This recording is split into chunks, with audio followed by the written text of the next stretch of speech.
In a world where trauma is real, where people seek out distraction from their internal lives and relationships with others, and where no one is taught healthy self-care, help was needed. In 2019, the mission began. Find a way to help people understand and better their mental health. Seek out ways to explore relationships and how they work. Fight against the stigmas that surround counseling and therapy. And, most importantly, do all of that so you don't have to be a therapist to understand it. Hey, everybody. Welcome to Season 2 of Therapist Theater. I'm your host, Josh Treese. I'm a practicing therapist in Music City, USA, and every week a guest therapist, counselor, or social worker joins me here in the theater to talk about a movie that we've seen and what relationships or mental health issues it highlights. This week's guest is Dr. Alissa Beuerlein. She's a licensed professional counselor in Nashville who specializes in trauma and often uses EMDR. Thanks so much for downloading today's show. Make sure you subscribe so you don't miss any future episodes. And while you're doing that, help other people find the show by giving it a 5-star rating and writing a review for it in the podcast app. Don't make me put the cat down and dim the lights, raise the curtain, and start the previews. Welcome to the theater.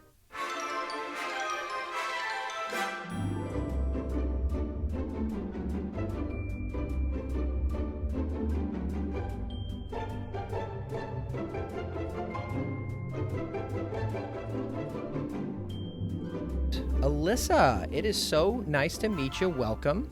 Thank you. Nice to meet you too. I'm so excited to have you on. So I like to start every conversation with just asking my guests, why therapy? Why do you do what you do? So I always knew that I wanted to help people. From the time I was really young, I knew that I wanted to do something to help other people. And when I found out what therapy was, that really seemed like the thing that would fit me and would do that for me, would give me an avenue to really be able to make a difference in other people's lives. How did you find out about therapy? I'd heard of what it was as a kid, but I didn't have that experience of it, even though I certainly needed it as a kid. But it was when I was in my undergrad, really, I took a psychology class, and the lady who was teaching it was a therapist as well as a professor, and she started talking about her experiences as a therapist, and I was like, oh my God, this is the thing. This is amazing. Like, what she does is really cool, and so I just knew that that was what I wanted to do. Wow. You said when you were a kid that you had this thing in you where you knew you wanted to help people. Yes. I'm always so like I feel like my understanding of stuff as a kid wasn't always fully fleshed out. It was oftentimes just based on my perspective, which was developed by my experience. So like if as a kid you were thinking I want to help people, how did you conceptualize help? Like what did you think helping people could look like that then got expanded? Well, I think, like a lot of counselors and therapists, I was the person that other people wanted to talk to. So if one of my friends was having a hard time, they would come and talk to me. And really, like, even within my own family system in not super healthy way, I was also the person that even the adults wanted to come and talk to. Hmm.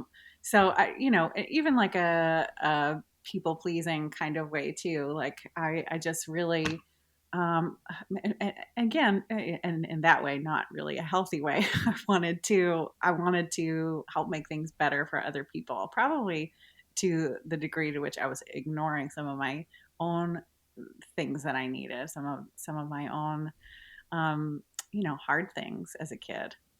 Hmm. Did you feel like, well, maybe not at the time, but as you look back, do you feel like it was kind of a parentification thing? Like, do you feel like you were maybe being in a role that developmentally was a little past where you should have been? Oh, absolutely. Definitely. Hmm.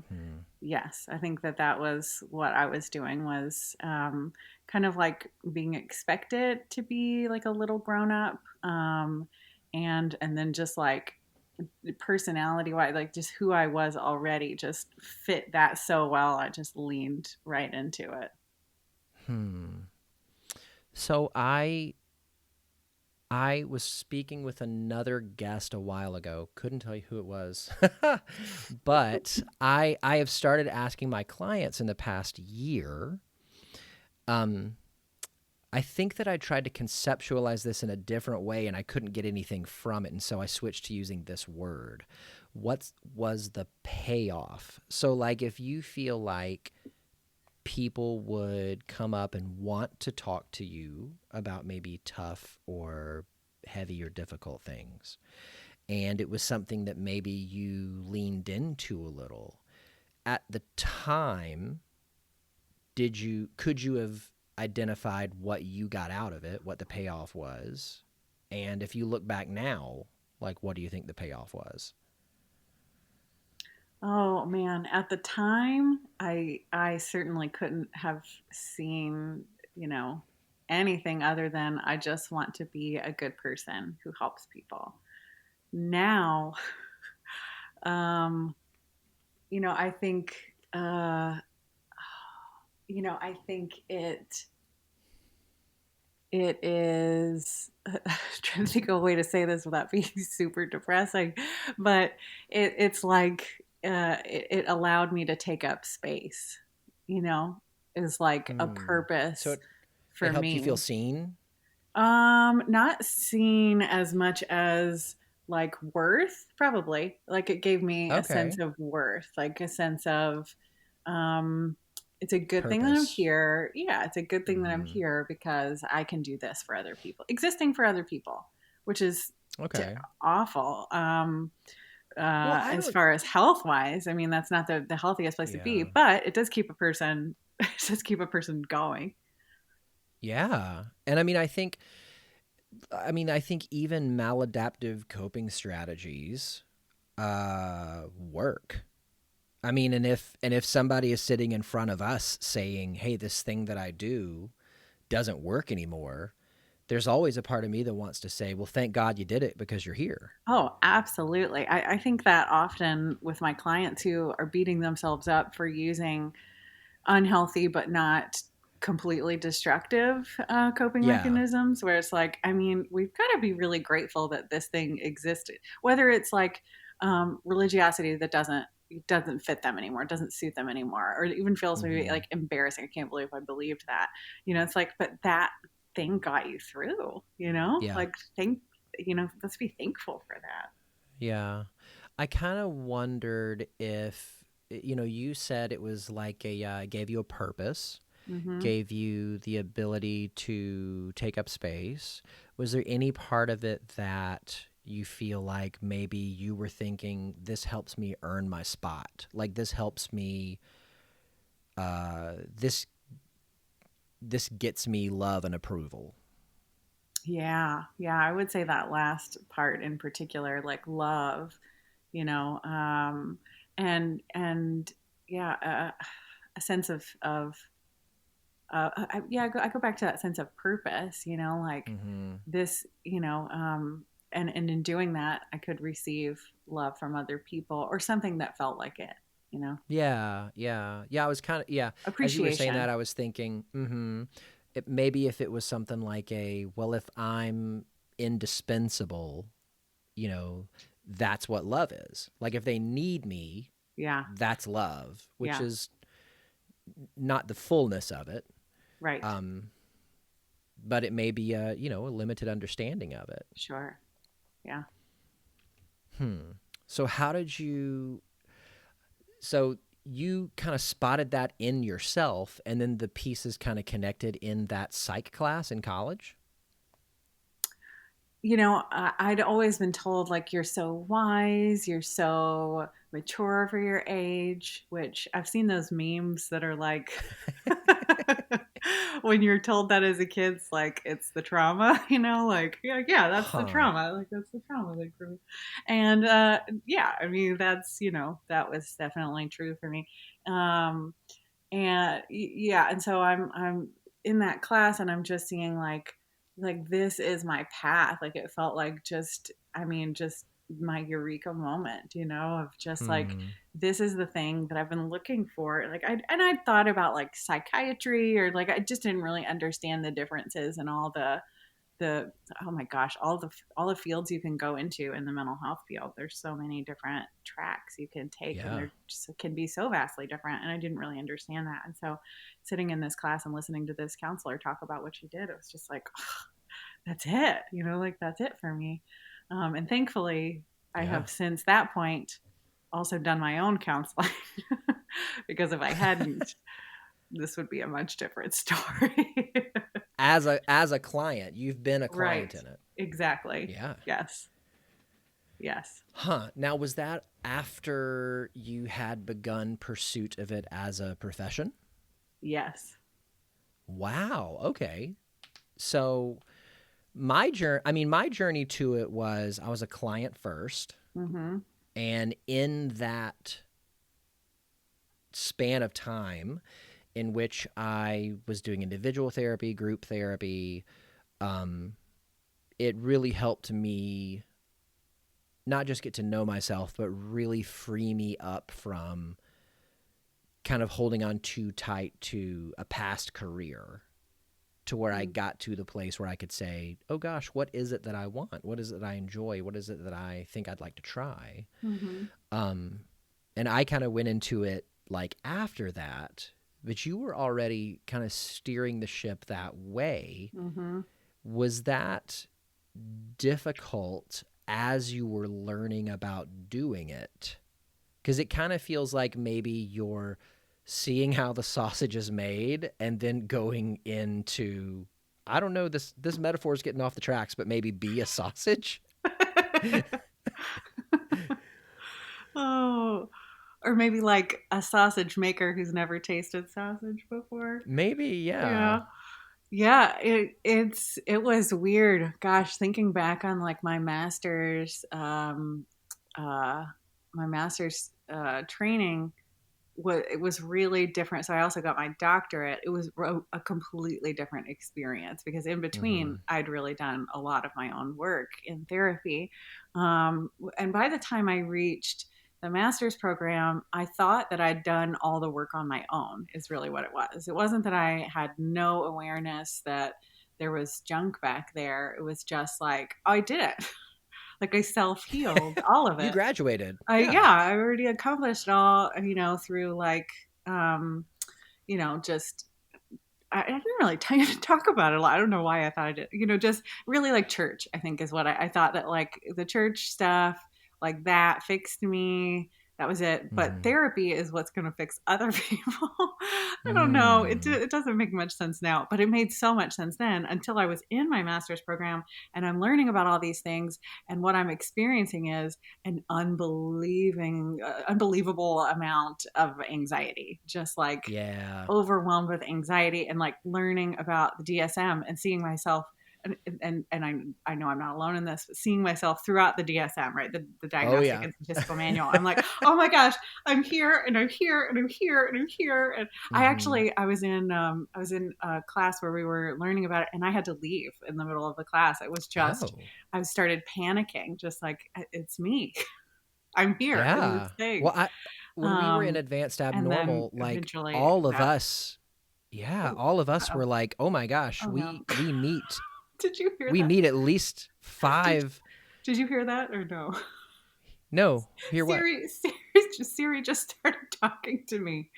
Oh gosh, Just that's repeating funny. back everything I just said. Oh my gosh. All right, sorry. Oh That wow. freaked me out for a That's, second. you know what? That's a good object lesson as to why we don't leave our phones on in session. Oh, it's the computer. My computer does it. I don't know. Okay. All Oh. right. Yeah. Maybe I touched Well, it.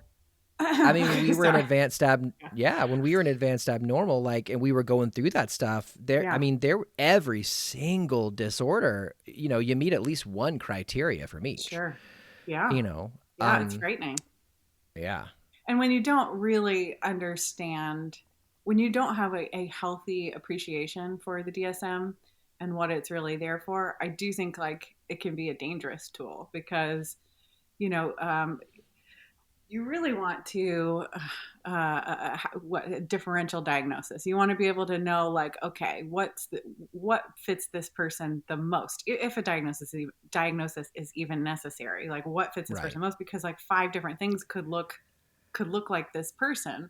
And so as a somebody who's trying to become a clinician, just looking through this book, like, yeah, you can see yourself throughout it, but it's like that that's why you should not diagnose yourself. You don't know what you're doing. And you Absolutely. cannot see yourself And that clearly. in a real extent, that's why we have ethics around us to where even if we're not diagnosing ourselves, it's not wise to diagnose a family member or a Right. friend or somebody that we Mm-hmm. love, because when you're so close to the picture, Mm-hmm. you have all these extra biases and Absolutely. lenses and filters that Mm-hmm. maybe prevent you from, thinking clearly about it, Definitely. Yes. because the stakes are bigger. Yeah, for sure. So you, let's see, gosh, you felt you were in the class and you had to leave because you were seeing, some of these things as a mirror. Right. Yes. Hmm. Yeah. That was a yeah, it was, and I think like I was at the beginning of a panic attack is what was happening, and I didn't know that at the even looking at I didn't know that's what was happening. I just knew I'm feeling a lot and I need to get out of here. And it was even at the end of my program, I want to say. And yeah, I just I needed my own therapy, and thankfully I Yeah. got it. Well, I mean, I want to ask this, but please, if it's too personal, don't feel like you have Sure. to Yeah, go answer for it. it. But No worries. like, what was your kind of flag that got raised that made you think, hey, maybe I need to speak with somebody myself? I had known for years that I had struggled with depression, off and on. I would get really low and just have a really hard time doing things, and I had a terrible um, uh, self esteem at times, and so I knew that like that was a thing I already knew. I was very scared of it, but I knew that. But I think like what I was coming to terms with was really, I mean, it was really trauma reactions now is what I would say. At the time, like Hmm. all I could see was that it was anxiety, and I'd never really acknowledged that I had any issues with anxiety or knew much about what it was. I feel like you hear more about depression, or at least at the time, this is a while ago, you heard more about depression than you did about anxiety. Like a lot of Hmm. people would talk about like I'm just feeling depressed or that person's depressed, and so I didn't really understand what being anxious really meant though. And then starting to look at anxiety, and then feel it immensely. I could then look back too and be like, oh my gosh, this thing's been around for a really long time. I just didn't know what it was. I just thought I was a nervous person. Hmm. Yeah, I'm always so curious when a person not necessarily receives a diagnosis, but comes into contact with information or uh, just kind of learns about something that they're experiencing, and a word or a name or a concept gets put to it. I'm always curious to know, like, did you think that your experience was typical? Did you think that other people had the same experience? Like, because it kind of seems like from what you're saying, you were just going through life not even knowing that what you were experiencing could be different. Yeah, I would say, you know, there were markers of things that it was like, okay, well, other people deal with that. Like my parents got divorced, and it was like, okay, well, other people's parents get divorced, and we had moved, and well, okay, other people move. Like there were things that were hard, but they were hard things that like a lot of people experience, a lot of other kids experience. but I didn't realize that it was like some of the relational issues, the dysfunction in some of my family system stuff. That stuff, that's not what people don't talk about, that stuff when you're a kid, or if Yeah. they do, kids don't have the words usually for being able to describe emotional abuse, or just dysfunctional family systems. Like, you don't have those words. Some adults don't have the words to explain those things. And so as a kid, I definitely did not understand that my family was really much different than anybody else's family. Hmm. And I mean, to a certain extent, like, we don't have much contact with other kids' families as we're growing up. Like, maybe you spend the night at your best friend's house, maybe occasionally you go to a birthday party, but we don't really see behind the curtain that much. Right. Yeah, absolutely. Yeah. So what you see is sanitized. Mm-hmm. Curated. Right. Yeah. Yeah. Hmm. Yeah, I think that that's something that I'm like becoming more aware of, and doing the show is really bringing it out. Is, sometimes people are experiencing a struggle that they would not call necessarily a struggle because they don't have a template of anything different. Right. They just have a couple of, let's call them symptoms, that they know this is really tough to bear Mm-hmm. and I need some help coping and dealing with it. Mm-hmm. Um, and I know that I've even had clients, before that have had traumas that they did not identify as trauma. Oh, absolutely. That was me. As I, Hmm. as a even I was telling a friend this the other day. As a therapist who deals almost entirely with trauma and complex trauma, um, it wasn't until even a couple years ago, years and years into doing this work, that I was like, oh, that thing way, way back there, that was traumatic. I mean, we can Hmm. just have such blinders on, for our own stuff, where we can see it so much easily with other people. And I see this in my clients too, where they can go, I shouldn't be feeling this. I should be over this. This shouldn't be a big deal, just all those shits. Mm-hmm. But if we, and I can say to them, if we were talking about your friend, or we were talking about me, let's just flip this around. Let's say I told you that I dealt with A, B, and C like you had. What would you say to me? And of course they can go like, oh, I mean, that's awful. And like, of course you have a right to feel whatever you feel, but Hmm. that's so much harder. We're so much harder on ourselves. Yeah, it's that shift of perspective that almost kind of brings the curtain back and lets you see it. Yeah. Absolutely. Hmm. Um, you mentioned that your work centers kind of around trauma, complex trauma. Can you talk about that a little more? Like, so we covered your why therapy. Why do you do what you do? Let's talk a little bit more about what you do. Yeah. So I have been practicing now for 11 years. And a lot of that time has been with people who have uh, a lot of trauma. And I do EMDR, eye movement desensitization, reprocessing. Mm-hmm. And that's the bulk of what I do as well, using other types of therapy as well. But I just kind of fell into it, sort of. Like, that's definitely not why I thought I was getting into counseling, was to work with people with trauma. But once you get into it, you kind of learn like a lot of people have trauma. A lot Yeah. of issues go back to trauma. And so that's kind of the lens I started to see things through. And then a lot of people with trauma found me. Wow. Yeah, I remember in like my first or second class, somebody saying, "Your specialty will find you." Mm-hmm. This was after they said you should already be thinking about your specialty, and I Right. melted down in the Right. second row. Because I was like, I don't know where the bathroom's at. How am I supposed to know what I'm going to specialize in? Um, but I think there is something to that, Yeah. and it may be a chicken and egg thing. Mm-hmm. Yeah. Whether it's your own interest or whether you develop the interest from the clients that you see. Do you find yourself treating any particular kinds of trauma?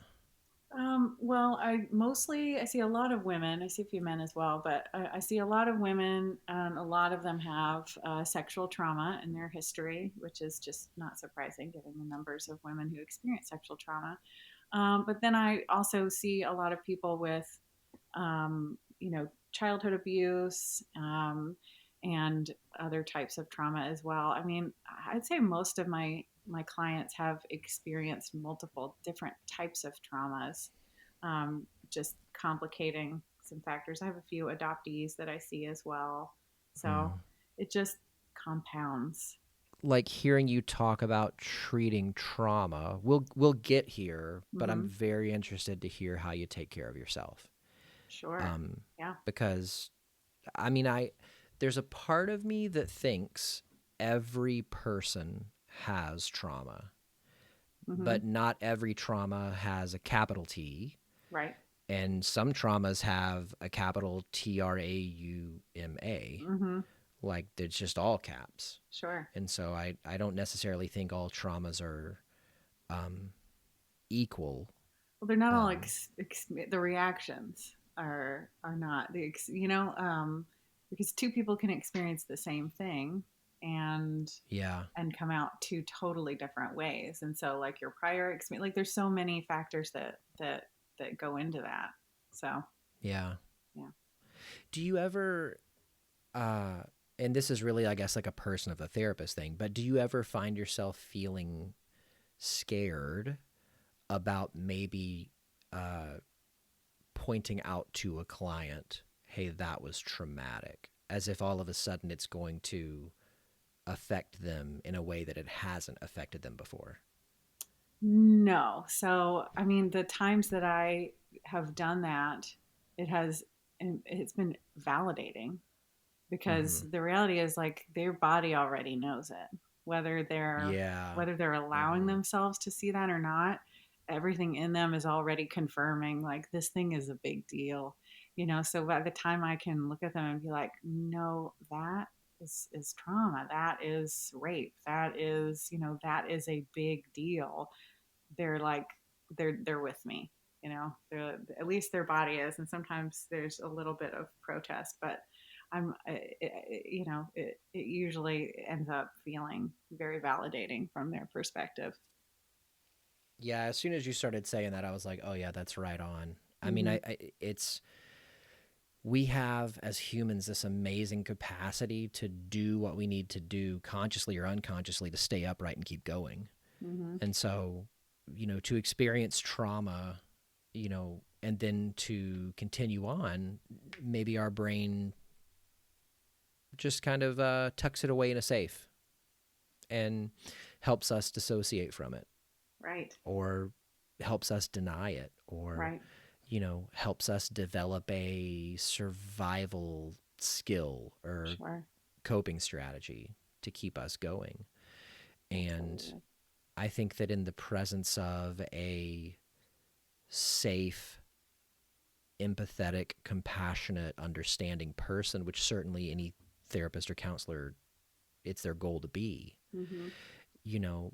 all of us, not all of a sudden, but that support is there to where, maybe we can let go of our tight grip on those things and really start to try to understand and cope with in a different way a trauma. Right. Yeah. Hmm. Well, that definitely sounds like it would be helpful to people. So it sounds like that you are definitely doing what you wanted to do as a kid. Hmm. Yeah. Yeah. In a totally different way than I thought it all would be, but I'm super glad that I get to do what I get to do. Oh, yeah. Well, Yeah. I mean, I've said a million times before, my idea of a therapist when I was a kid was Fraser Crane from Cheers and, Right. Frasier. And Right. I think what I meant by that was that a therapist hosts a radio show. I think that's what So you're doing it then? I mean, I guess in a way. Yeah, in a way you are. But That's great. also, like, to me, and this was one of the first things they taught us in grad school, so much of it was giving advice, what I Right. understood it to be Yeah. as a kid.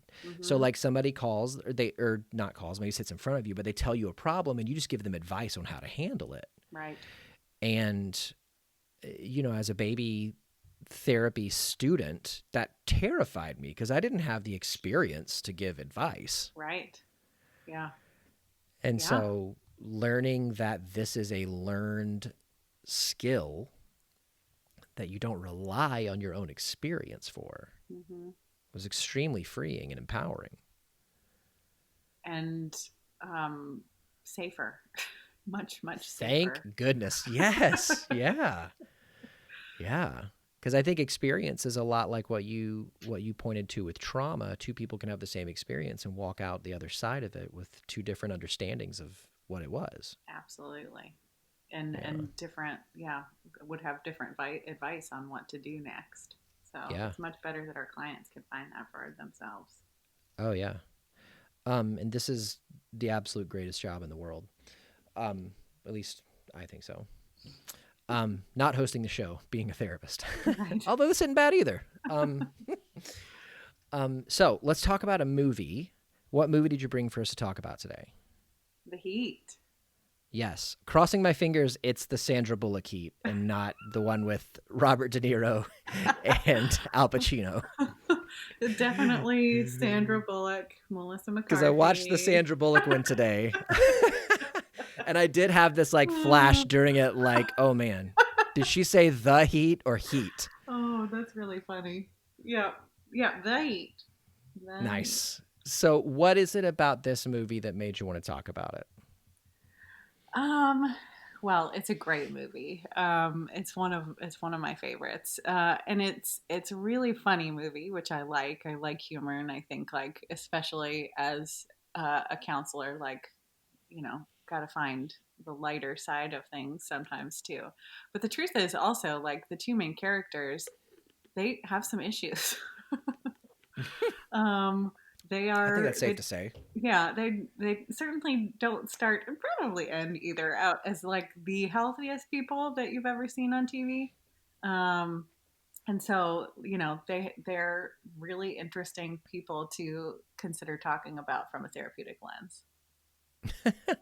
So, Sandra Bullock is Ashburn. Right. I actually don't. I don't. I've got IMDb pulled up in front of me because I'm terrible at character names. Melissa McCarthy is Mullins. Yes. What? So you said they've got some issues. Like, what's Sandra Bullock's character's issues? So, I mean, she starts out at this place where she's just very rigid and not likable, really smart, like clearly very bright, but also very much knows it and can be so arrogant that, I mean, she can get herself into a lot of trouble. Um, so that's where she starts out. We end up learning Mm-hmm. things about her along the way that like make a lot of that make sense, I think. But that's what we see on the outside. Mm-hmm. Do you Enneagram at all? I yes, I do. Yeah. What do you think her number is? Oh, she's got to be a one, right? I think so. There's a part of me that thinks maybe 3. I could see. Yeah, I don't know. I don't know that she. I don't know that she is enough of a chameleon to be a three. I think threes Huh. can kind of go in and out of different spaces, kind of being what they need to be in a big way. Mm-hmm. And I feel like she is not maybe likable enough to be I a could also three. see some 5 Yes, I could see that too. because she's Yeah. watching that video on how to give a Yes. Oh my tracheotomy, God. Yeah. Yes. collecting that knowledge. But Yeah. Yeah. I think maybe a 1. Yeah. Yeah, something along those lines. Yeah. Um, so what about Melissa McCarthy's character Mullins? Enneagram or the rest of it? What's her issues? What's With her the issues? Enneagram after that. So, she's unbelievably aggressive. She has no, while, Ashburn is a by the book, rules person. Mullins is the opposite. She creates her own rules, has absolutely no regard for the rules that anyone else has created, and even the laws. She only wants to uphold the laws that she thinks are important, and any laws that Mm-hmm. she breaks are irrelevant because they're dumb. Or it was Um, a means to an end. right? Yeah, yeah. Uh, so like she just goes by her own set of values. But I then thought you were going to say she plays by her own set of rules, which is such a cop movie. that too. But she's also not likable, which is kind of funny since they're so very, very different. But like nobody else seems to really like her either. Although what's interesting is as the movie goes on, there are a few people that poke their head up that do like her. Like there's men that like her. Oh, the men, yeah, yes. We get this information that she seems to be very popular sexually. That may Yeah, be it though. maybe. Yeah. Yeah, because it's like her family doesn't really like her. She doesn't really have any friends. Other cops don't really like her. Her boss definitely doesn't like her. Mm-hmm. So what do you think her number is? She's got to be an 8. Gotta be an 8. She's Yeah. got to be an 8. Need to be against. I feel like she's the most 8. Yeah. Yeah. The thing you were saying about the rules Yeah. feels very six-ish to me as a six saying that. Pointing out Like the rules. like I will follow all of the rules Mm-hmm. that I agree with. Right. But the rules that I don't understand or that I don't agree with, I think are dumb and I discard. Yeah. Yeah. Yeah. Yeah, I get that. But I think that the need to be against definitely like screams out from her. Yes. From even the way she dresses, you don't see her in like cop clothes at any point. Although, isn't she some kind of like undercover-ish street level kind of? Maybe, but you don't see any other cops dressed like her either. You Yeah. know, Mm-hmm. you know. I think that's just her thing. Maybe it's utilitarian. It's comfort. Like she's got to Maybe. be able to climb a fence and hang on to a perp and then Right. fall over the fence with the perp. Oh man, her Um. comedy is great too. So these two characters, these two women, have some issues. What is it about them that you're thinking like, hey, this would be something good to discuss on the show? Well, I mean, when you think about it, like both of them, you know, have real family of origin issues, and again, they are very different, very very different opposites in a lot of ways, but also their upbringing was as well, very different Mm. and kind of opposite in some ways too.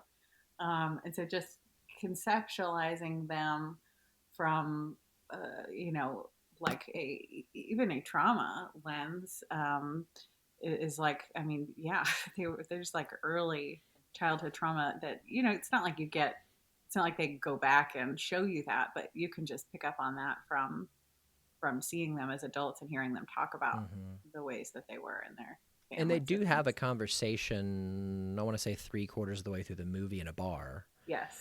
about Ashburn's upbringing. Right. So you kind of get the tell and not show with her, and you get the show and not tell Exactly. with Mullins. Right. Yeah. Um, so what was it about Ashburn's upbringing do you think was kind of challenging or maybe like family of origin issue specific? Yeah, I think it's interesting that they don't go into it a lot, which, I mean, I guess not so interesting because it is a comedy. And so if they went into it a lot, it would probably get to a kind of a bummer pretty Bring quickly. the room down, yeah. But it sets them up for getting wasted. So, but yeah, so Ashburn discloses that she grew up in a foster home or foster homes, multiple foster homes. So then at some point, there I mean, there's attachment issues, obviously. We don't know what happened to her biological parents. Don't know if, I mean, if she went from foster home to foster home, she was probably not ever adopted. And so, Hmm. you know, it seems like she doesn't really even have anyone to call family. So, I mean, that's just an unimaginable amount of trauma that this person has experienced. And really, to be able to reach the point that she has in her career is it's overcoming for a lot, you know, Yeah. to have been able to go to college as somebody who's a foster kid, to have been able to make it into the FBI, to be able to, I mean, just continue to do the things that she does and have the kind of focus that she has and overcoming all the obstacles that that would take. Like, that's incredible. But Yeah. definitely, like, there has to be a lot of trauma there. Yeah, and I think something that I know that I've said on the show before, but I think bears repeating now. You know, a lot of times when we hear the word trauma, we think about sexual trauma, or we think about like physical type trauma. Typically, those things would be categorized as invasive trauma. It's trauma. It's something that happens to a person that should not have happened to a person. Mm-hmm. But there's also abandonment trauma, Mm-hmm. and that's things that did not happen to a person that should have happened to a person. Mm-hmm. And so that's really where, you know, Sandra Bullock's characters, at least the traumas that we know about, Right. where they would fall, because she did not have, I guess, let's say, stable and secure primary attachment figures in her life growing up, Right. uh, to be there for her, to act as a safe harbor, to act as a safe haven. Right. Um, and to not have that is traumatic for a child. I mean, I don't know if we could call it parentification because she wasn't acting as a parent, but certainly she was probably forced to grow up a lot sooner than really developmentally was appropriate. Absolutely. I mean, she certainly would have, she could not have had formed a secure attachment because there's not a stable person there. Yeah. Do you think that that was like what we were seeing in her lack of uh, the social skills in the movie? I think so. Yeah. I don't think that she knew how to attach well to someone. Mm-hmm. Yeah, that's kind of why I was thinking maybe her number would have been a 3, just because maybe she was thinking, well, if I achieve, that'll earn my spot. That'll earn me that love, that, you know, affection and approval. Mm-hmm. I can see that. But like in that very first scene where she leads the oh gosh, what do you call it? Like not a break-in, but like a Uh, I don't know. Her and the cops bust up that right. like gun and drug ring. Right. Um, Yeah. when she's leading that, Mm-hmm. ugh, I've been in sessions all day. Same. um, it seems like the way that she comes in, she's like very secure in her knowledge that something's going on. She Mm-hmm. knows there's drugs under the table. She hits the little latch on the fireplace and the Right. back panel opens and there's guns there. And it seems like she's kind of doing like a ta-da to Yeah. everybody else and like Mm-hmm. waiting on them to be like, oh my gosh, Sherlock, you've done it again. Yeah. And I'm pretty sure that as she's walking out, one of them says something like, you don't have to be a dick about it or Yeah. something Yeah. like that. Yeah. Like, it Mm-hmm. does not go the way that she thought it would go. No, no. And what is interesting is like thinking about it in terms of like if she's trying to prove herself to someone or gain love, right? Like it doesn't actually seem like there's one person she's actually trying to do that for specifically. I mean, like Oh, she's yeah. trying to show her boss kind of, but it's mostly because she wants her boss's job. You know, it's not because Mm-hmm. she wants the affection or love from her boss. Um, and I mean, she did seem um, really surprised when her boss tells her that nobody likes her. You know, it's Yeah, no surprise unaware. nobody likes Yeah. you. She's like, what? um, you know, that was new information to her, which it does make you go like, I mean, does she not know what it's like to be in relationship with somebody who just genuinely likes her at this point, you know? Mm-hmm. Yeah, my wife came in for part of the movie, and I think she's seen it before, but she was like, "Is this in the same universe as Miss Congeniality?" And I was like, I don't think so. But then and I said, why do you think that? And she said, well, the Sandra Bullock's character is kind of, and I was like, oh. But then I realized, like, in Miss Congeniality, she was really like kind of tough, Yeah. aggressive, Yes. physical. She was a And badass. Yeah. and I think that in this one, I kind of carried that into it because this was not my first time seeing the movie, but in a while. I hadn't seen it in a Yeah. while. And so I kind of thought, especially in that first,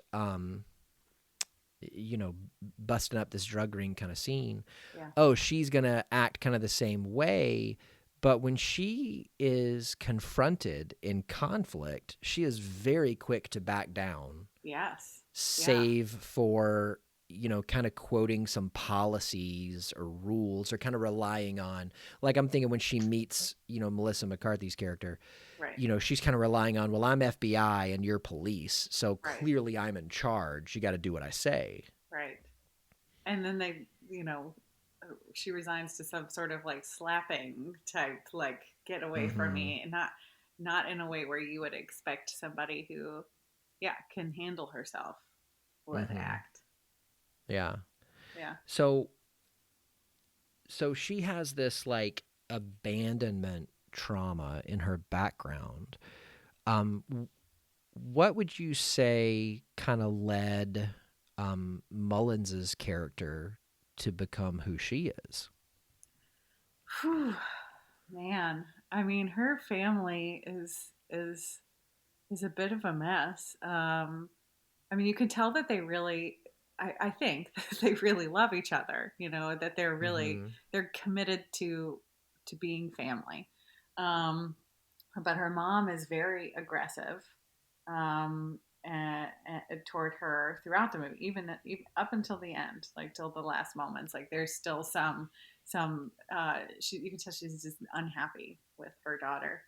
Um, and then her brothers, except for one, are all very aggressive, and then dad is very quiet. And kind of just like stays in the background and will just, if pressed, he'll say something to kind of like be the peacemaker sort of. Um, but there's just, it's certainly some dysfunction in that family. Does she have more than two brothers? She did. She had, Oh, there was, okay, I was forgetting about the one that was in jail. yeah. I was I thinking think of the there's, dinner table scene. hold on. There's three, I There's think. the guy who was in, I think there's four brother. I mean, yeah, I think there is. Hmm. Well, I know Michael Rappaport was the one that was in jail. Yeah. Then there was Nate Cordry. He was on the left at the dinner table, and Bill Burr. But I can only think of those three. The guy from the New Kids on the Block or Oh whatever. my gosh, Joey McIntyre. Yeah, yeah, yes. I have been trying to remember his last name Yeah. all That was good. day. I You was just like like, got it. I said to I know it's one of these things where like sometimes I get this thing stuck in my head where I'm trying to figure something out and I can't, and so it's like a program gets loaded up and it's running in the background all the time. Right, but And then Google finally, exists now. That's what Google's for now, to stop that that's process. true, but sometimes I gotta prove it to myself. I gotta earn it. You got to be your I own know Google. that it's in there. Mhm. I just gotta find it. You just Yeah, did Joey it McIntyre. Yeah, in real time. You just did it. which were all Yeah. three. This is something that I'm kind of wondering about her relationship with the mom. Were all three brothers with women? I remember two of them were. Two of them were. One was Okay, not. but the Bill Burr was one, not. two. Okay, cool. Two 'Cause were I was not. kind of Sorry. Obviously, the one okay. in jail was not with a woman. Yeah, because I was kind of wondering if maybe mom had a problem with her because she had not kind of fit the mold, so to speak. Mm-hmm. Maybe the relational mold. Yeah. Yeah, and we don't know it. I mean, we don't know much about Mullen's relationally other than, you know, she has sex with a couple guys who pop Mm-hmm. up. But I Mm-hmm. mean, we don't know anything like if she's been in any long term relationships or anything like that. Mm-hmm. So really what you're kind of pointing out is like her family was chaotic to say the least. Certainly. Yes. Mm-hmm. And not a, that would not feel like a safe place to go, you know? Hmm. Um, uh, Maybe to her dad, but even there, like how much support is she gonna get? Who stands up for her? She was trying to take care of her brother, and who starts selling and then using drugs, and the best way she can figure to take care of him is to just get him out of the situation by having him arrested, right? Mm-hmm. And so that's why mom is so mad with her. um That was it, yeah. It's yeah, because she sent her brother to jail. I right. forgot that. But then even at the end of the film, when she's getting like some award or something, you can tell her mom's still pissed at her and does not want to celebrate her. And it's just like Mm-hmm. that makes me feel like this, brother's been out of jail for some time, like that makes me think that like there were probably issues there with her and mom that existed before the brother issue. I just feel Yeah. like, yeah, that's not a safe mom to go to, you know? Hmm. And at one Yeah, point, and it. one of the brothers screams like, "Be a good mom for once," Hmm. you know. Mm-hmm. Yeah, the thing you said about the dad kind of hanging back until, I we did an episode a couple of weeks ago on divine secrets of the Yaya sisterhood. Mm-hmm. Um, and James Garner is the dad in that movie, Mm-hmm. and he was this like I guess calm presence amongst chaos, who would kind of come in and say a few words, kind of towards the end. Mm-hmm. And my my guest was saying like, he was this like calming kind of balancing, and I said, was he or was he withdrawn?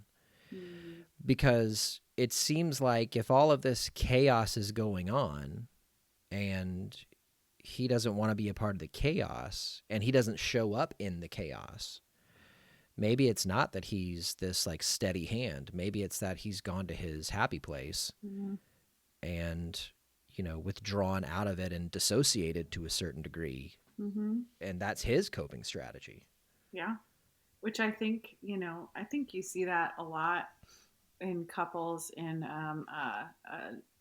male female couples, where the woman is very aggressive and very controlling. I do feel like you end up seeing the man in that relationship being, I think of it like wallpaper, it's just like Hmm. it's just wallpaper, it's just in the background, just like not doing much, Mm-hmm. just trying to blend in.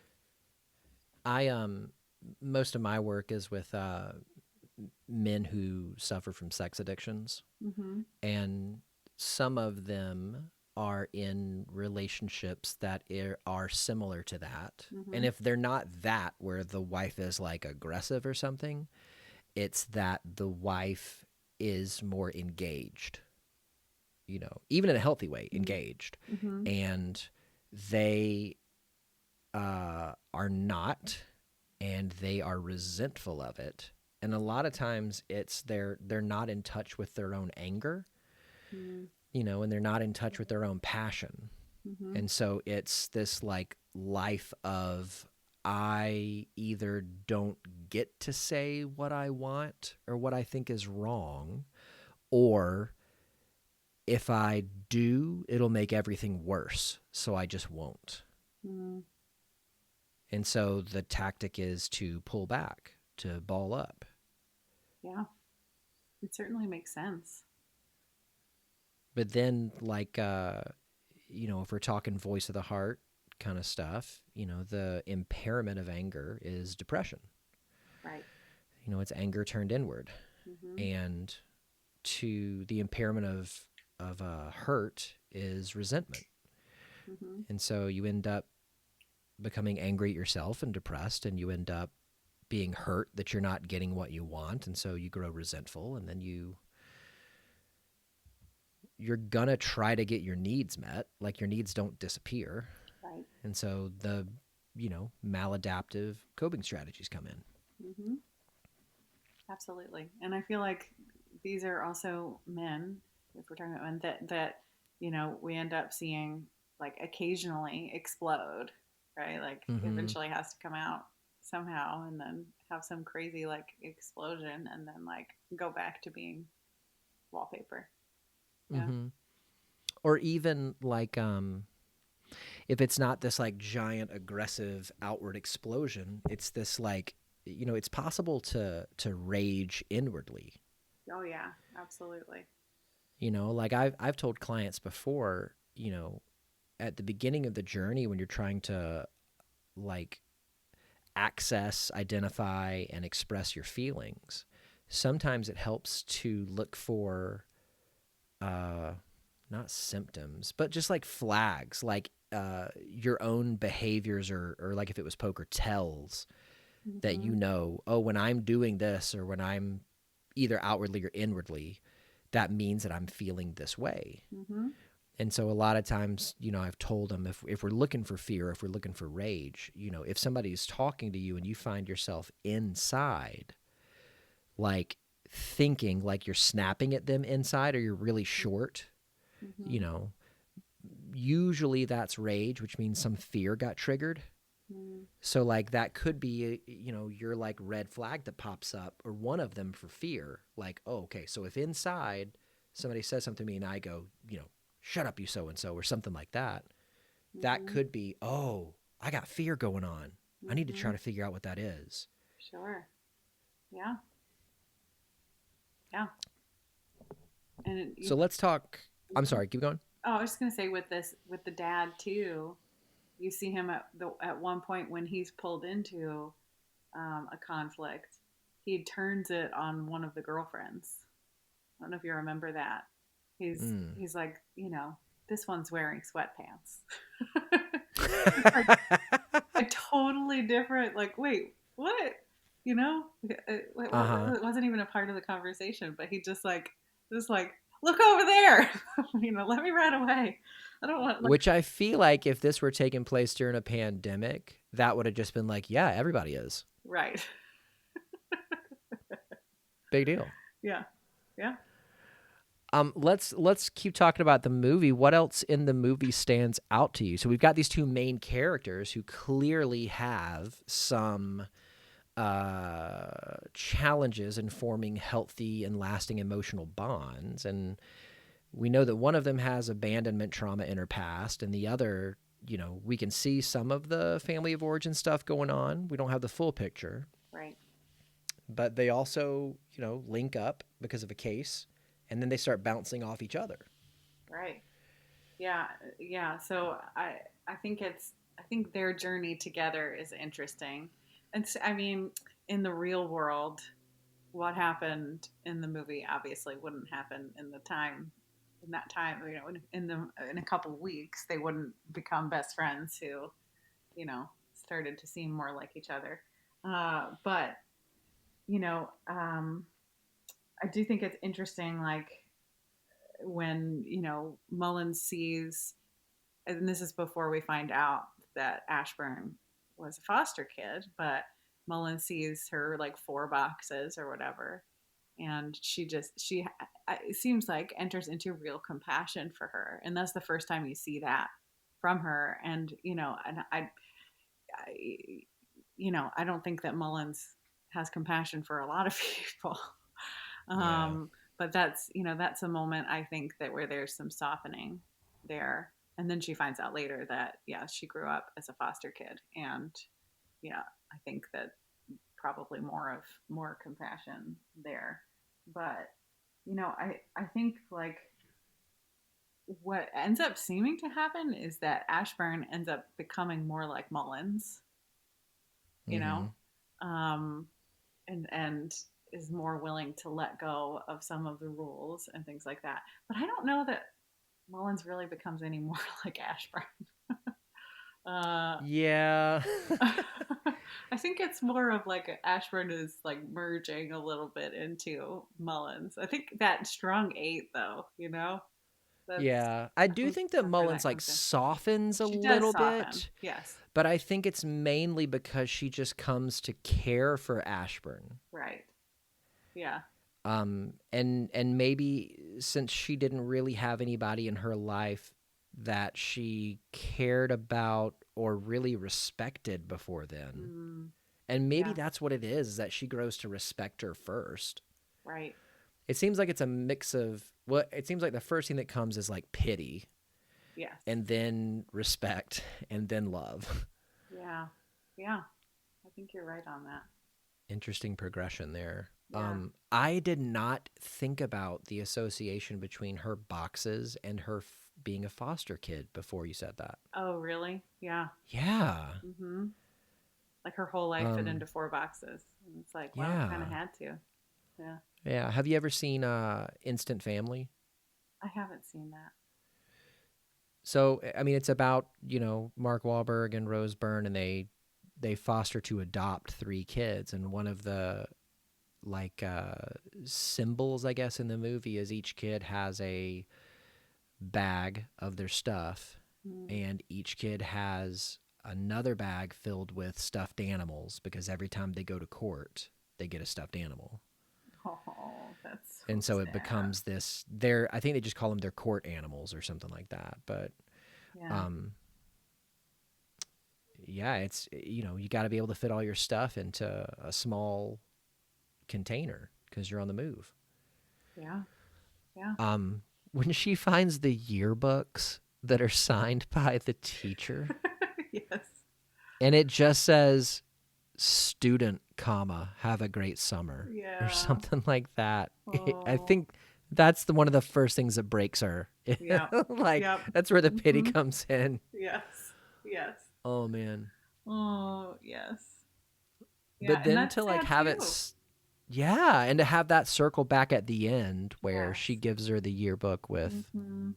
with the signed like what does it say, something along the lines of like you've got a sister now or Yeah, something. I think that's exactly right. Yeah. Hmm. Yeah. It says foster kid. You have a sister now. Yeah. Oh yeah. Yeah. Yeah. So like, there's a part of the end of the movie, like when she hands her that signed thing. It's a beautiful moment. It shows that she cares. There's like a part of me that like thinks back to oh my gosh, that's another Sandra Bullock movie, Speed, because like Yeah. one of the things Okay. in Speed was Uh-huh. traumatic situations bond people, Mm, yes. Yeah. and Hmm. clearly this case that they were on had Uh-huh. its traumatic moments. For People were sure. stabbed, people Yes. were shot. People died. Yeah. Yeah. Do you think that the bond between them at the end was a true bond, or do you think it Mm. was the result of trauma and it'll break away? My hope is that it was maybe both. You know, Mm-hmm. I think it's impossible to say they didn't bond because of trauma. Like, of course, to some degree, that's true. Like they did. They watched people die together. They walked into situations where they might die together, but they were able to learn to trust each other in those kind of situations too, which is kind of like it's like war buddies. Mm-hmm. Like did they bond because of trauma? Yes, but it's still a real bond. Um, but I do think they also grew together. I think like they learned how to care for someone other than themselves and their own wants and needs. And so my hope is that it is a relationship, a friendship that will last. But I think it's also forged because of trauma. Mm-hmm. Yeah. And when we were talking about Mullins's family, the chaos that that they are, um, I was kind of thinking, you know, clearly they had chaos, but being loud and boisterous doesn't always mean chaos. Right. Like sometimes people are just expressive, Sure. and if it works, it works. Hmm. Uh, and I think that one of the things that I hope was going to happen after this And I think we saw a little bit of in the movie is that even though Mullins is this like aggressive, expressive, boisterous person, she's also she has the potential because I think really Ashburn's the first person that we see her do this with to be very loyal. Right. And so my hope is that this was definitely a crazy dust up that they got into. As they move forward and get into others, they can kind of keep being themselves. And I'm sure that Mullins is going to keep being Mullins. Yes. But that,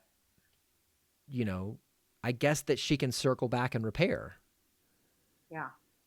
Yeah. And I don't think that somebody like Mullins, so an 8 type person, I don't think that she would throw around words like family or sister or things like that without like, okay, you're in now and you can never leave no matter what you want. Yeah. Like I feel like she's the kind of person that even if Ashburn were going to pull away, she would still, she would She might not still have that lean choice. in, right? Yeah. Yeah. Like you're in no matter what. Kind of like her Uh-huh. family. Like, even when her family's pissed at her and they're screaming at her and they're cussing at her, she's still there. She's still showing up. She's still like, love you people. I mean, she's not saying that, but she is by her, by her actions, and she's still loving them. So I think that I think their Yeah. relationship it's gonna last no matter what. Yeah. Yeah, I think it is, it is interesting to see a character. And I've known people like this in real life where, we have this idea in our heads of what love is. And, maybe we encounter people in our real lives, and certainly Mullins was this way, that it would be easy to say, well, that's not a loving person. Mm, And it might just be because they don't fit the template of what love is in our head. mm-hmm. I had a friend when I lived in Southern California that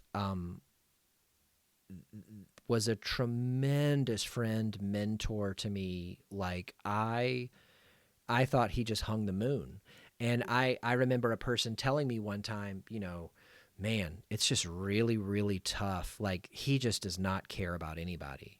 And of course, like my loyal 6 like rose up in me, and I was like, oh no, that's absolutely wrong. Like he loves people fiercely in his way. And I Mm-hmm. didn't mean that as a like oh, he's an asshole, but you got to get used to him. Mm-hmm. Like I meant it in a, he may not be like super affectionate or lovey-dovey, Mm-hmm. but he's very loyal, he's very caring, he's very thoughtful. Mm-hmm. Um and he's very he used to brag that he loved conflict, but I think what he meant by that was just that he was comfortable confronting people when he saw them going off their path, not his path, but their path. Mm-hmm. And that came out of he cared about them so much that he Yeah. was willing to step into that. But I think it's And hard I for people to see that as care absolutely, sometimes. Yeah. yeah, that specific thing. And I think especially that's a quality where if you don't have a pre-existing relationship to contextualize it in, Right. it doesn't feel like love. Mm-hmm. But I think that in a previous episode when we covered the movie Lars and the Real Girl, Mm-hmm. I remember I said this about my relationship with my brother. When you get to know someone so much that you can identify the ways that they specifically are showing you love, you look for the ways that they love you, it helps you accept it. Yeah. It's in the relationship where, Mullins has ways that she shows Ashburn that she cares about her. That yearbook move at the end. Mm-hmm. I mean, that is like a tailor-made for Ashburn Mm-hmm. way of showing her that she loves her. Yeah. It's not a Absolutely. hug, it's not an I love you, it's not a Hallmark card, it's not flowers, it's not, stereotypical ways. Right. But because of that, it means probably so much more to her. Oh yeah. Absolutely. And so I'm sure that there will be ways in the future that Mullins will display her affection for her that may not be the ways that any other human on earth would, Yeah, but they're going to mean that much more. absolutely. Yeah. And I think that's part of intimacy, is it's knowing the other person and being able to see their bids for connection. Yes. I agree. Although I don't really know any of the ways that Ashburn made her bids. I mean, she showed up, she showed up for her, when Oh yeah, like when literally. Mullins told her to go away, or that she was a fucking disappointment. She still showed up for her after that, when in trying to look for, who shot her brother or whatever, or Yeah. yeah, yeah, yeah, So both characters are extremely loyal. yes, And I guess that makes a lot of sense, because if they feel out of place in the worlds that they come from, and all of a sudden they find somebody that they feel like, I don't know, compliments them, they yeah, feel some kinship with, right, it's kind of that chosen family thing. yeah, absolutely, yeah, and I think that is true for both of them. And Ashburn talks about at one point, like, it's hard to be a woman in this field, and so I think, like, there's also that aspect of, like, you know we're both kind of the only women doing this around, like, so there's that connection that I think they have too.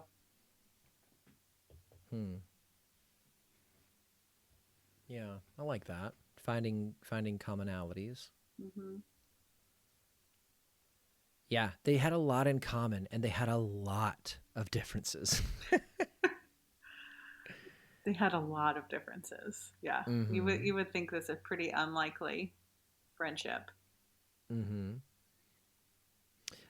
Well, is there anything else in the movie that sticks out to you? No, I think that was mostly it. You brought up the tracheotomy. That was crazy. Oh my god. I think that was the moment for Ashburn where she realized, like, she's not as always as amazing as she thinks she is. Or, like, that was a moment for her of humility, and probably growth, I think, too, like, that, realizing she can make mistakes. That was maybe, although when the paramedic confronts her, oh my she gosh, was not really willing to admit that not. she had You can tell, like, just after, she's just like, oh my god. From watching the doctors, the show The Doctors, watching a tracheotomy. It's not even like she had been, like, studying tracheotomies. Just watched it on The Doctors, so I can do it. Yeah. Well, slightly narcissistic, perhaps. But, yeah, we could spin that positive and just say she was confident in herself. She was very confident. Let's do strengths based. She was confident in herself. She was willing to take risks. That is true. Maybe with somebody else's life, but oh yeah. So true story. I started the movie after a session this morning. I think it was like 11 something that I started it, and that part was happening as my wife and I were eating lunch. Oh no. I've seen the movie enough times that when that part came on, I was like, I'm gonna just fast forward this. Yeah. Gross. Yeah. So and there's gross. not a lot, like, I don't really recall things. There's certain stuff in movies that I've seen my wife get scared at. I've never really seen her get grossed out at. Like, I have a thing that has been a thing for me as long as I can remember, and it's with teeth. Like, if there's anything that movies or TV is showing with teeth, I like shiver and I get grossed out. Like, if they get knocked out or broken, or even like getting wiggled and pulled. Yeah. Mainly because I've had recurring dreams as long as I can remember about my teeth. So like for me, teeth stuff comes on TV and I'm like, and I gotta like look away. But I've never seen like a tell like that with my wife. And then today at that scene, I heard her make that noise of like, and like she had to look away, and I was like, oh, okay, cool. Oh So it's tracheotomies for you. Good thing that's not in most movies, It's true. It's Good true. thing. Yeah, that's Yeah. a super gross scene. You don't see a lot of tracheotomies. No, or blood shooting out of someone's neck from a botched tracheotomy. That's true. Yeah. Yeah. Yeah, Vampire bites, yes, but not right. botched. Not Yeah. botched tracheotomies. So tell me something that you have learned from your clients, something that they've taught you. I feel like the um, the best thing that I've learned from my clients is that people can heal from so much. Um, Hmm. I think I think there was probably at some point early in my career that was like, I don't know. I don't know if you can go through all that and really like come back, like come back in a way where it's like real and where you can really show up in the world in a really healthy way. Um, but having worked with enough clients with really unbelievably complex trauma and being able to see them like heal, it is unbelievable. I mean, I've had clients who you know attempt suicide and then Hmm. 6 months later are like you know, doing great, feeling on top of the world, like healed from their, rape when they were 3, like just like Oh, stuff that's just gosh. like seems impossible, seems like this is insurmountable to be able to to to get to a good place after being at the darkest place that you can imagine being. Like truly points where I question like are we going to be able to do this? I hope, like fingers crossed. I'm not saying that, but in my mind, just like, I really hope we get there. But then they do. And that's amazing to me. It's just like with any amount of willingness that you have to heal from trauma, from really hard things that you've been through, you can do it.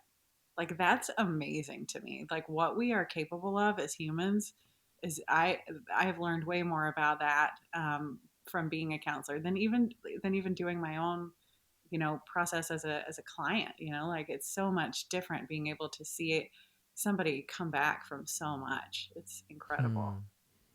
So just the resiliency of people. Yeah, absolutely. Wow. Is there any like common thread that you have seen that that helps a person?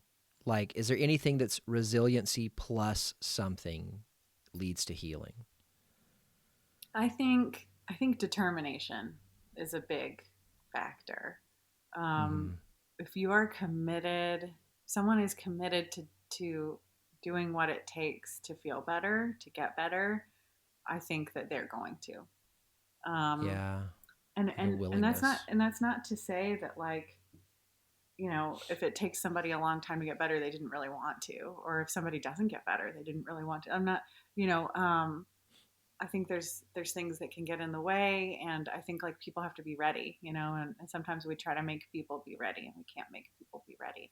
Um, but I think if someone is at the point where they're ready, they're determined. Like I think that they're going to get better.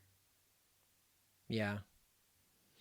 And I think that that's something that shows. Like I think that I've told clients before, there's going to be sessions that are quote unquote good sessions where you walk out of here feeling like you're on cloud 9. Yeah. There's going to be sessions where you walk out of here feeling like you were in World War III. Mhm. And so I don't like to talk about good or bad sessions. I like to talk about productive ones Mhm. because oftentimes, those sessions you walk out feeling like you were at war are the ones that you're going to take the most from. Mhm. Um, but I think it's always telling, you know, after war sessions, the ones that are, showing back up. And they're showing Yeah. back up with questions or with thoughts that they have had in between. Mhm. because it wasn't just, okay, I'm going to show up and I'm going to work 1 hour a week, Mm-hmm. but I'm committed to this healing Yes. process, Mm-hmm. you know, and I think Absolutely. that, I think it shows, Mm-hmm. in a person. And Well, and in what I do, if somebody's really not ready, not committed, not determined, not a whole lot's going to happen in session either, yeah. which is true in general. But you know, I can't work around that. You know, even with something like EMDR, you can't work around someone's, you know, lack of willingness to go to hard places. You can't. You know, Mm-hmm. like that's it's not going to do it. Regardless of what type of therapy you're doing, if you don't want to be there and don't want to do the work, like it's not going to go anywhere. Do you Um, confront them on that? um, yes, and thankfully, like really, a lot of my clients are very determined people. I Mm-hmm. really work with a lot of folks that just just know that they don't want what they've got and they want something better, and know that and just have even just a small amount of hope that there's better. And so a lot of Mm-hmm. my clients really do work very hard, and I'm really grateful for that. But occasionally I will bump up against somebody who's not quite ready to do that work, or not really putting in what it takes. And I am honest about that like I can't, those walls that are around those things, like I can't knock them over. Like that's Yeah. you're the one with the internal uh you know uh like wrecking ball there. Like I can't do Mm-hmm. that. Do you maybe encourage them to take time off and then come back when they feel more ready? When that's necessary. Uh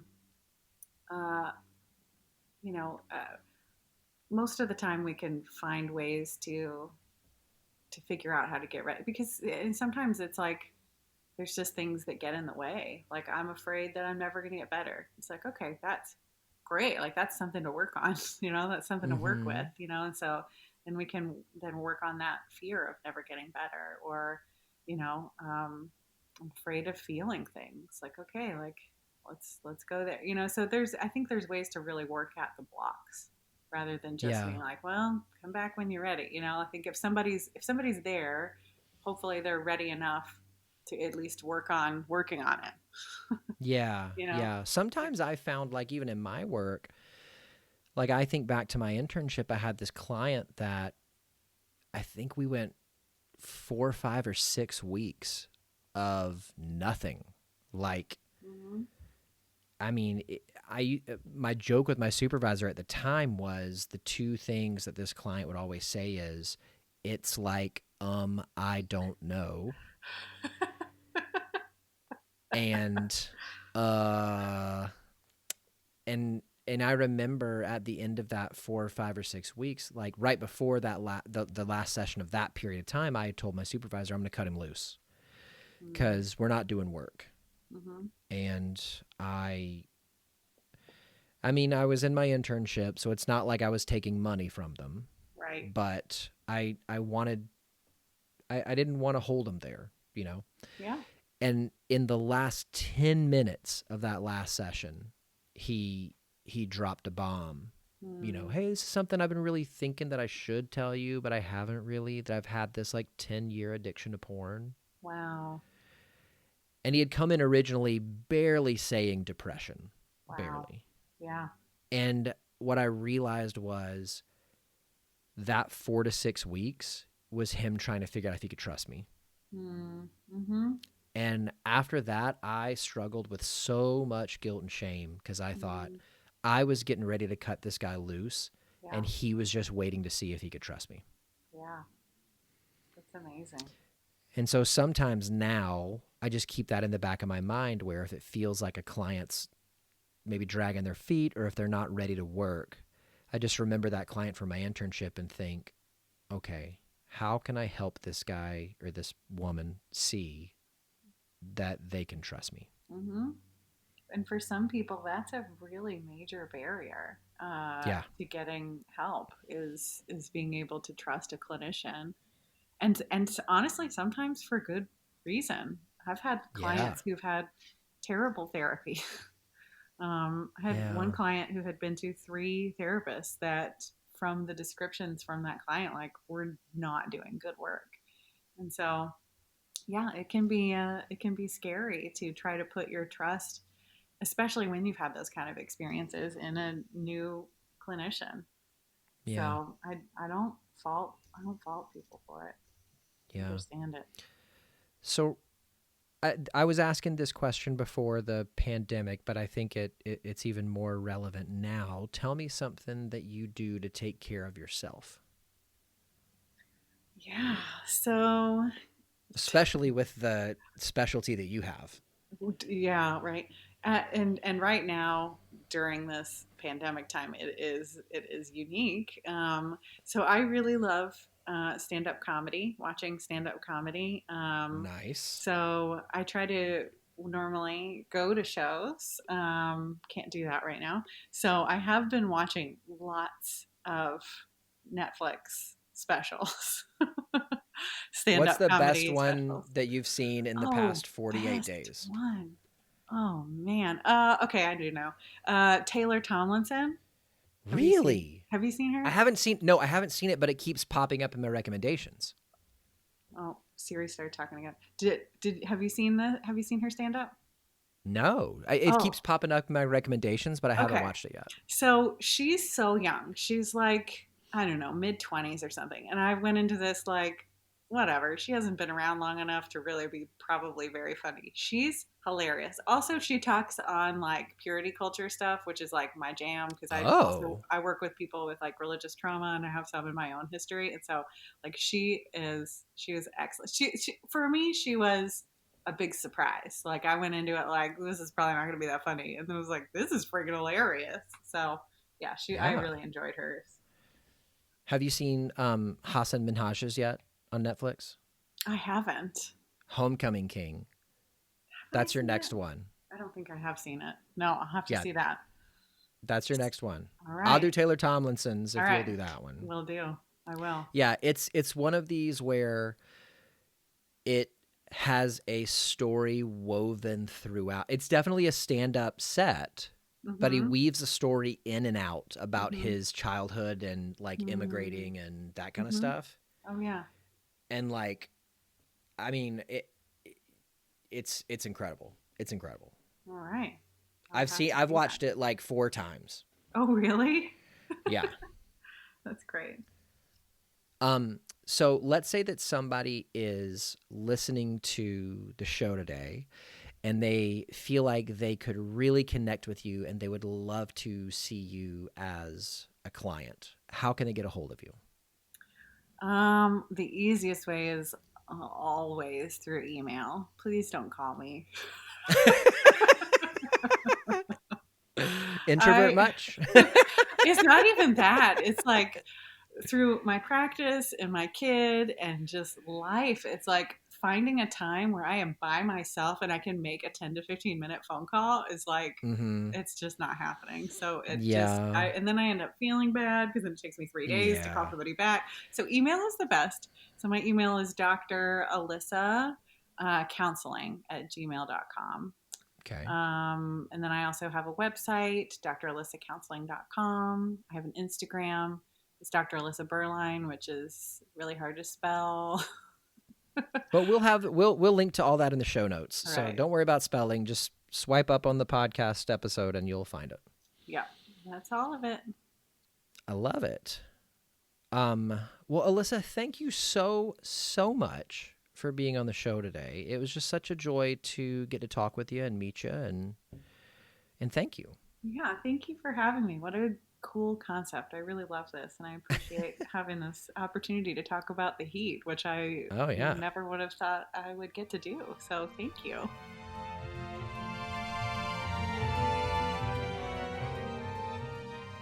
Hey, everybody. You know, I was mentioning to a client today something called confirmation bias. And confirmation bias is this: we all have outlooks, we all have worldviews, we all have beliefs about how the world and other people work. Confirmation bias is your brain, as you encounter experiences, people, relationships, kind of bringing to the surface, highlighting, if you will, things that already support your beliefs, worldview, or understandings about the world or about people. So, for instance, if you think that people are inherently bad and are out to get you, then what your brain does is it tends to highlight experiences that support that belief. And so this past week, I was thinking, this process that we've gone through with the pandemic that we're still in, and social distancing, and even now as some states are trying to transition back into a more public life, has been really, really tough. And sometimes the communication hasn't always been great, and it's really easy to see the negatives in what we are experiencing right now. And I wanted to do something to encourage people to bust the confirmation bias and look for the good, look for the joy. And so what I want to do is invite you to let me know what that is. So I want you to get on Twitter, and I want you to tweet something that you've seen in the past week, 2 weeks, or maybe even the whole time that we've been dealing with the pandemic that has lit your soul up, that's convinced you that people are good, that the world has good things in it, something that has given you joy. Maybe it's an experience you've had. Maybe it is a loved one reaching out to you. Maybe it's just something funny that you saw on YouTube. I want you to tweet that, and I want you to use the hashtag #TherapistTheaterJoy. And what I'll do is, over the next week, I'll collect those, and I'll read them on the show next week during the wrap-up. So get on Twitter, tweet things that have lit your soul up during social isolation using the hashtag #TherapistTheaterJoy. Thanks so much for joining me this week in the theater. I'll make sure I save a seat for you and a friend next week. Let's raise the lights, lower the curtain, and say that for this week, the theater is closed.